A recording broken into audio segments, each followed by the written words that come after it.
بن گئی. اسی لیے کو کہا اللہ کی یہ نشانی ہے، نشانی ہے. اس کا ادب، اس کا احترام بہت ضروری ہے. اس لیے اگلا سوال، اب ایک بندے نے سوال پوچھا کہ ایک بندہ 50 سال سے قربانی نہیں اس نے کی، کیا اس کو گناہ ہوگا؟ اس کے پاس استطاعت بھی تھی.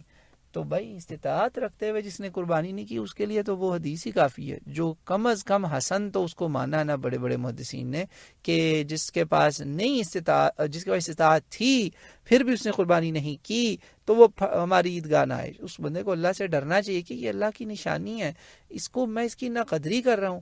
اب بچت اس کی صرف اسی صورت میں ہے، گناہ کی جہاں تک بات ہے کہ بالکل ایسی ایک بندہ اگر فجر، ظہر، عصر، مغرب، عشاء ساری سنتیں چھوڑ دیتا ہے، مگر اگر وہ اس کی بے حرمتی نہیں کرتا نا، جب تک وہ یہ نہیں کہتا خدا نخواستہ کہ یہ کیا چیز ہے بھائی سنت، نعوذ باللہ، پھر تو شاید مسلمان ہی نہ رہے، تب تک اس کو گناہ نہیں ہوگا. اگر وہ کہتا ہے یار میرے ایمان کی کمزوری ہے، دعا کریں مجھے اللہ توفیق دے، پھر تو وہ گناہ سے بچ گیا کیونکہ فرض نہیں ہے. صرف ابو حنیفہ رحمۃ اللہ علیہ اور کچھ اقوال ہیں مالکیوں میں جو اس کو واجب سمجھتے ہیں، باقی سارے فقہا اس کو سنت مؤکدہ، سنت متواترہ مانتے ہیں، یعنی کہ ایسی سنت جس میں کوئی ڈسکنیکٹ نہیں ہے. میں یہ بات کر رہا ہوں اضحیہ کی، قربانی کی، غیر حاجیوں کی.